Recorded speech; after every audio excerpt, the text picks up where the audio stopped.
All right, let's talk about this Eutsler Custom Knives Duckling.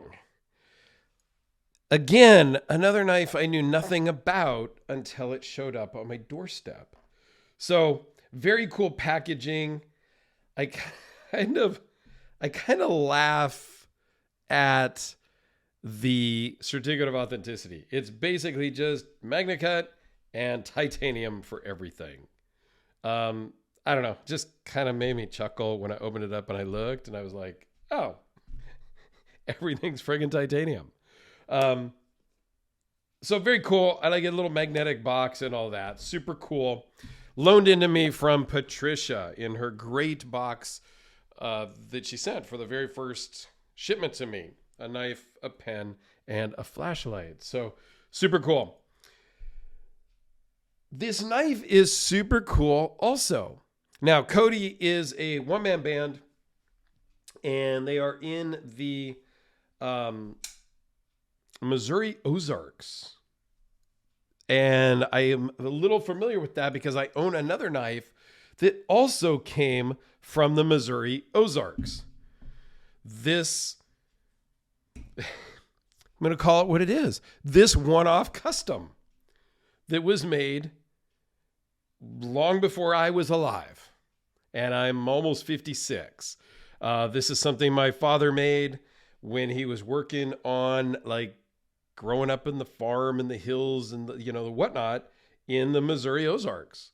And this was used out as like a real tool there on the property. So yeah, fast forward, like this was probably built in his high school days.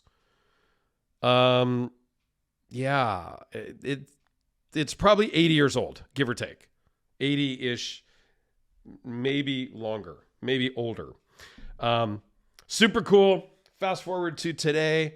Well, fast forward to when he passed away a few years back, and I ended up with that.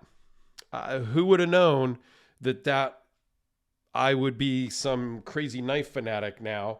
And not because of that knife. That just was a thing that got thrown in the kitchen that will always hold kind of special and near and dear to me, just because it's something that my father made. Passed on. Anyway, that's what I know about the Ozarks. Okay, so let's get on to this knife here. They make several different models. The Duckling. Patricia sent me a list of notes about it. The Duck Hunter, which is a fixed blade. The Duck, which is a folder. The Duckling, which is this guy. So the Duck is about a half an inch larger, she says. And then there's other models too. I went on his website. Don't waste your time going there. There's literally nothing. It was kind of disappointing, actually, a little bit. But when you have a one-man band that's really just focusing on making knives and doing cool stuff, they're not really focusing on the social media aspect. So you're going to get your information from me here today on this guy. And what we have here is 4 1/8 closed, 7 1/8 overall. 3-inch blade, 2.71 inch cutting edge because you have this nice sharpening choil here. 0.016 behind the edge. 0.138 blade thickness of Magna Cut, as we saw on the COA. Weighs in at 3.5 ounces. This is really a great weight, a great size. It's slightly small for my hands, but for most people, it is super practical size and would make a great daily carry, as is what Patricia does with this. This is one of her most carried knives that she pried out of her pocket to send to me, which is super cool. There's women out there that are super into the EDC thing. She's into lights, flashlights, and pens, her and her husband. So it's super cool. Runs on bearings. It is a little drop shutty for me, okay? That's me. It's designed to be drop shutty. This North Arm Skaha is also a little drop shutty for me. It's just not my favorite thing. Here, this Red Horse Knife Works production series. Little bit more controlled of a drop. Still super droppy. I like a little slower controlled drop, but that's just me. This thing is very reminds me a lot of the Shark Nivco Waka. Blade shape is very similar. Handle shape's a little different, but overall it's kind of Waka-ish. And if you've seen a Waka, you'll maybe either tell me yes or tell me I'm full of it. So very cool milling. It's got some scratches on it because, again, she carries it. Not only is there the honeycomb pattern, but there's also milling inside of each of the honeycombs. Inside, okay? All titanium hardware. This one has a lot of love on it, which I love to see. Blade's in great shape. It is crazy sharp. It's magnet cut. Should be very sharp. Nice finish. Now, one thing I did notice is there is internal milling for weight savings. If I can get the light out here and show you. But what was interesting to me, and it has the internal lock bar cutout. So it is a frame lock, but it's very clean because they have put the relief cut on the inside. So here is another frame lock where the relief cut is on the outside. Doesn't look bad. Functions the same. It gives that lock bar a place to pivot, to flex, if you will. Whether it's on the inside or the outside, makes no difference. That's the RJ Martin Q36 SS, by the way. It just is a little cleaner when it's on the inside. Okay? What's interesting to me is all the lightweight milling is all on the lock side. There is no milling on the show side. And traditionally in other knives that I have seen and, really been familiar with, a lot of the milling is usually on the show side because they don't want to mill around the lock bar because it might weaken that side of it a little bit. So I found that a little interesting that there's only milling on the lock side. I don't know that it's good, bad. It's just an indifferent.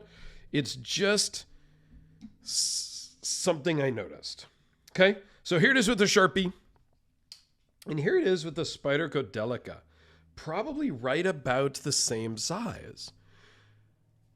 I think because I do like this, and it's just a little small for me, I think the Duck version that's about a half an inch larger might be really cool to me. And I think Patricia has one of the, I think she mentioned she's going to send some more stuff. Like, I don't expect people to send me, their entire collections at one time. Send me 2 or 3 things. I ship it back. We can play that, the, trading game for a while, the loaner game. Just because I pulled the RJ Martin out, let's give you a quick shot of that one, as well as the Skaha from North Arms up in Canada. RJ Martin is also here in the United States. And the Red Horse Knife Works Hellraiser. This is a production series version, but it is a little fancy. Here is the custom version, right? So what Ed did is put the Damasteel blade on this one. And the carbon fiber, I can't explain it. It is different than the normal production ones. It feels like velvet. It's the most bizarre thing, and I wish I could express that over video. There's just no way to explain it. So the Duck might be it for you guys if you want something a little bigger. This Duckling, though, is pretty cool. Even though it's a little drop sheddy for me, I can get past that because I've gotten past that with other knives that I own that are drop sheddy. It just is a thing. If I was really worried about it, you could go in here and crank down that pivot a little bit and probably not get it off center and probably slow that down some. However, like I've mentioned before, I don't really mod my knives. I kind of keep the knife as the maker intended it to be. So, yeah, that's an odd thing with me, but that's just how I roll usually. We'll see. I don't own one, so I don't need to worry about that right now. I will leave it as is because it's got to go back home. So, Patricia, thank you very much. It means the world to me when new people reach out and say, hey, I've been watching you for a little while. Can I send you something to review? It'd be fun. Like, you know, it just means a lot to me. So there you go. Thanks for watching, everyone. Stay tuned for more exciting, awesome videos coming. I've got some great stuff under the table here where I store the stuff that needs to be filmed. Got some really cool stuff coming very shortly. Have a great day, guys.